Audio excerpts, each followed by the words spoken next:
7% de rendement sur les bénéfices nets, c'est ce que vous pouvez obtenir aujourd'hui si vous investissez sur T. Rowe Price. Alors est-ce que c'est une entité intéressante à mettre en portefeuille ou en watchlist? On va regarder ça tout de suite. Avant de commencer, en premier lieu, on va s'intéresser un petit peu à la viabilité du business. En second lieu, on va s'intéresser beaucoup plus à la valorisation de l'entreprise. Et en troisième et à la fin, comme d'habitude, je donnerai mon avis, sachant que je ne suis pas conseiller ni analyste financier. Ces vidéos consistent seulement une analyse quantitative et qualitative d'une entreprise. Aujourd'hui, on est sur T. Rowe Price, donc ça va être surtout dans la gestion de finances, gestion d'investissement. Donc c'est une boîte qui va gérer donc vos actifs. Donc aujourd'hui, T. Rowe Price, c'est quand même une boîte qui a un certain historique et qui montre, d'ailleurs là vous le voyez ici, des revenus total et des revenus nets qui augmentent de manière stable et croissante dans le temps.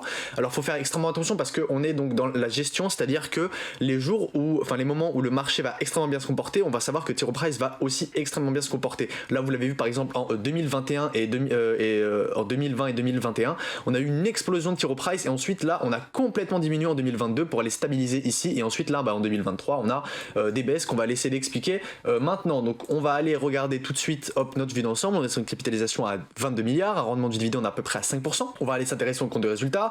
On va aller voir que dernièrement, on a eu un compte de résultats qui était assez intéressant. En tout cas, quand on a pu choper la période de 2022 qui a été extrêmement peu prolifique pour l'entreprise, même si, vous le voyez là, le coût des marchandises et le revenu total n'a pas augmenté de manière significative. On sait qu'en 2016, on était à 4 milliards, aujourd'hui on est à 6 et on pourrait peut-être monter un tout petit peu plus. En termes de dépenses d'exploitation, on voit que c'est assez stable. On va le mettre en annuel. On voit que par contre, elle a été multipliée par 2 comparé au revenu total où ce n'est pas le cas. Donc en termes de revenu net, potentiellement on pourrait avoir quelque chose qui pourrait être assez changeant. Donc non, on voit qu'on a un revenu net qui de 2016 à 2021 a fait x2 voire pratiquement x3 et ensuite là en termes trimestriels on arrive, on continue notre lancée et on continue de faire un petit peu de cash. Donc maintenant on va aller le comparer avec les free cash flow.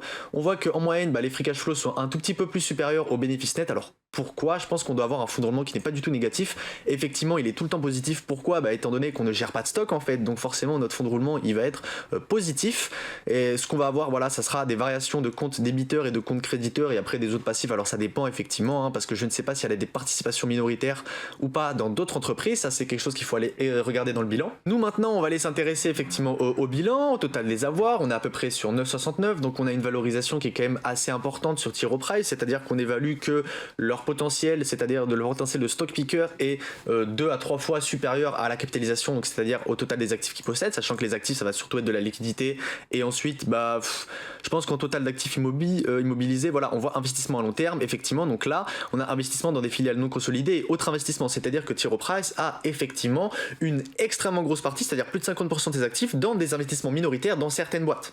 Voilà, maintenant à vous d'aller savoir pourquoi est-ce qu'ils vont faire du private equity, est-ce qu'ils vont aller acheter des boîtes et ensuite devoir gérer un petit peu comme un Berkshire Hathaway, ou est-ce qu'ils vont beaucoup plus être dans seulement de la gestion de fonds, aller prendre des participations minoritaires dans un petit peu beaucoup de boîtes comme pourrait le faire BlackRock, etc. C'est-à-dire que vous verrez que T. Rowe Price possède 2 à 3% du capital d'une certaine entreprise, en tout cas pour ses clients, il ne le détient pas à son nom, mais il le détient pour ses clients. Voilà. En termes de dette, on voit que récemment, on a eu, depuis 2019, on a eu une dette qui était en train de se creuser. On voit que elle a l'air d'être un tout petit peu repayée. Après, maintenant, on va aller voir dans le compte de résultats et dans les revenus hors exploitation cette charge d'intérêt qu'on ne voit pas. C'est assez dommage. Et produit hors charge d'intérêt. Donc ça, ce sont des petits chiffres qu'il faudra aller essayer de comprendre. Mais en tout cas, on voit que la dette n'est pas un problème sur cette entreprise. C'est pour ça qu'elle est aussi valorisée.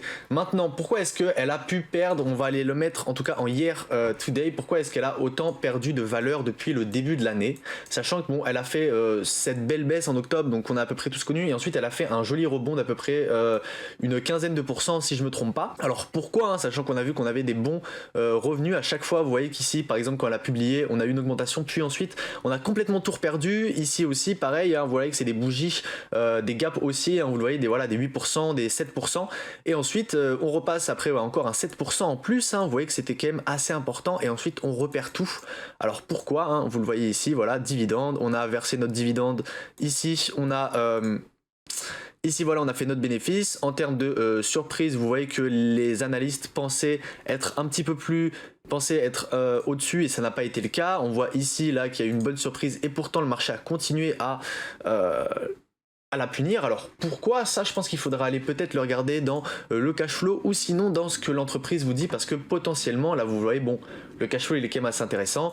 On va aller le mettre, on va aller questionner un petit peu cette politication d'allocation du capital. On a quand même des dépenses d'investissement en immobilisation. Alors pourquoi hein? Est-ce que ça va être du capital, c'est-à-dire qu'on va aller faire des placements? Là ici on le voit. Est-ce qu'on va avoir des bureaux? Est-ce qu'on va avoir etc. Est-ce qu'on va aller recruter plus de monde? On voit qu'ici récemment il y a des petits achats d'entreprises qui se font de manière ponctuelle, hein, des 15 millions, des 17 millions. Donc est-ce qu'ils vont aller devoir gérer du stock ou est-ce que ça va être aussi des entreprises sans dépenses termes autres que coût des matériaux? Parce que ici on va les regarder là, la dépréciation. Bon, on a des dépenses d'immobilisation un petit peu plus importante que la dépréciation, donc on continue à vouloir faire de la croissance à ce niveau-là.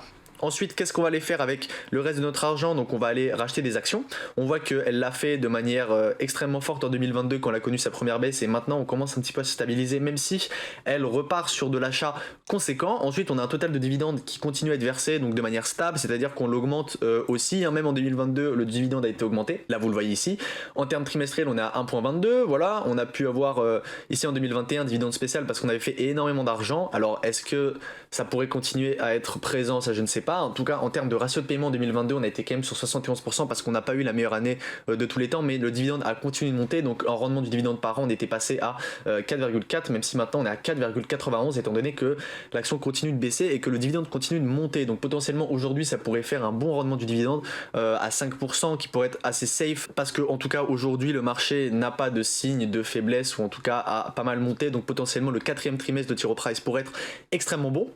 On va aller regarder les bénéfices et ce que pensent les analystes. Donc en moyenne c'est un business assez prévisible, on voit que les analystes ont souvent tendance à réussir et à avoir une très bonne target. On voit que de 2023, 2024, 2025 ils espèrent à peu près un certain nombre. On voit que l'estimation est toujours à peu près battue, voire au même niveau, c'est-à-dire que si vous pensez que les analystes auront raison, c'est-à-dire parce que c'est quand même assez prévisible, on voyait qu'il y a seulement des écarts de maximum 6% en termes de surprise en 2020 qui a eu le cas, donc c'est quand même pas énorme, hein. C'est-à-dire que aujourd'hui en termes de revenus ils attendent pas quelque chose d'exceptionnel. Là vous le voyez, on a un revenu qui serait tenté à baisser. Alors maintenant on va aller regarder un petit peu en termes de statistiques, même si les marges ici elles vont assez peu être représentatives, même si vous voyez une marge brute qui continue d'augmenter, une marge op qui diminue et qui bouge un petit peu, et une marge EBITDA aussi qui diminue. Alors pourquoi? Ça, je pourrais pas vous l'expliquer parce qu'en tout cas la marge opérationnelle normalement elle se lie surtout avec les personnes qui vont être embauchées et comment leur rémunération elle fonctionne, étant donné que en fait nos dépenses d'exploitation vont être uniquement dans nos traders, nos personnes qui vont aller prendre,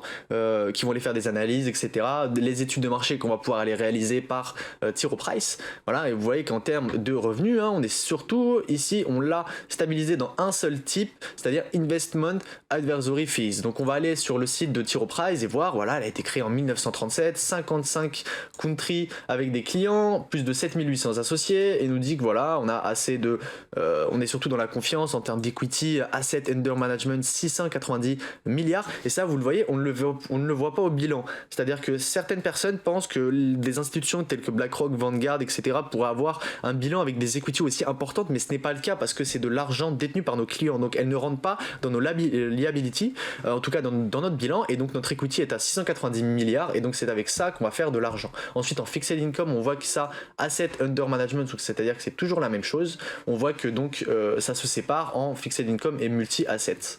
Voilà. Maintenant moi j'aimerais bien quand même aller regarder learning release et comment est-ce que c'est à peu près formulé pour T. Rowe Price. Ici donc on le voit, voilà, return to shareholder, net client outflow, asset under management of 1.35 trillion, donc c'est énorme, faut se rendre compte, c'est quand même énorme. Et maintenant ici voilà, on va le voir les changes, donc operating expense, on voit que on a une diminution, net revenu. Là on voit qu'on a une augmentation des operating expenses de 7,5%, une augmentation du net revenu de 5%, ce qui nous fait au final un changement qui pourrait être assez important, même si nos operating expenses augmentent plus. Tant que notre net revenu augmente, même si c'est un petit peu moins, étant donné que le net revenu est beaucoup plus important que les operating expenses, et au final, ça va être assez décorrélé et donc notre net revenu va augmenter plus que l'operating expense. Par contre, notre marge, elle va être un petit peu sous pression, la marge va être assez sous pression et donc on pourra avoir des marges opérationnelles qui vont baisser. Ensuite, on nous dit là, dans les années récentes, on a eu des offres pour le non discrétionnaire qui sont arrivés donc sur un modèle de multi-asset solution pour provide et implement. Donc ça je sais pas trop ce que ça veut dire, mais ce qu'on nous dit c'est que voilà, à peu près sur les administrations, son portfolio prédomine aux États-Unis avec à peu près 10 milliards en septembre, le 30 septembre 2023. Voilà, et donc on nous parle assez peu quand même ici de notre de notre marge, je sais pas, ici ils nous disent Advertisement Advisory Fees Annuals, Effect Rate of 41 points en 43 decrease. Voilà, en gros, on nous explique pas réellement pourquoi est-ce que ça bouge, et donc ce qu'il faut voir, c'est que faut faire extrêmement important. Ce qui est extrêmement important dans ce genre de compagnie, ça va être le management. Hein. C'est vraiment eux qui vont tout lié, c'est-à-dire que si vous n'avez pas confiance au management, en fait, vous ne pouvez pas investir sur ce genre de compagnie, qui aussi donc vont se rémunérer sur les frais qu'ils vont prendre à leurs actionnaires, les frais qu'ils vont prendre, gestion de portefeuille, active, passive, etc. Donc voilà, maintenant on va aller s'intéresser à la valorisation. En termes de statistiques, en annuel, on voit qu'on a un ratio cours-bénéfice qui est à peu près au même niveau. Aujourd'hui, on est sur un ratio qui est à 14, c'est-à-dire que son cours-bénéfice est totalement basique. En termes trimestriels, voilà, vous le voyez, on est à 14, ratio prix flux de trésorerie, on est à 10, c'est-à-dire qu'on est complètement sur notre moyenne entre 10 et 12, donc aujourd'hui elle a l'air correctement évaluée par le marché. Si vous pensez que même avec ces baisses-là qui sont conjoncturelles en soi, c'est-à-dire liées à ce que pourrait être le marché, ouais, quand on a été en 2022, on était sur une action à $100, aujourd'hui on est à peu près pareil à $100, donc une performance assez piètre de cette action, alors qu'en 2023 on a eu de très très belles performances. Voilà, donc T. Rowe Price aujourd'hui 7% de rendement si elle vous verse la totalité des bénéfices nets attendus, en tout cas pour les prochaines années, qui sont assez peu changeants. Donc aujourd'hui je pense que les gestions actives et gestions passives, c'est assez aujourd'hui, les gestions actives, quand même, on voit qu'il y en a de moins en moins, et donc T. Rowe Price peut-être serait lié à disparaître, étant donné que les flux vont aller se tourner peut-être vers des gestions passives, ou sinon vers la propre gestion. Donc mon avis est que T. Rowe Price aujourd'hui est correctement évalué. Si vous pensez qu'il pourra avoir une croissance, elle serait liée normalement à la conjoncture du marché. On voit que le S&P 500 a pris 20% depuis le début de l'année, T. Rowe Price, elle a perdu 10% depuis le début de l'année, donc potentiellement il y a une décorrélation. Donc je pense que T. Rowe Price c'est pas forcément intéressant, même si elle est justement valorisée. Si vous appréciez ce genre de vidéo, n'hésitez pas à mettre un like et vous abonner, et moi je vous dis à bientôt.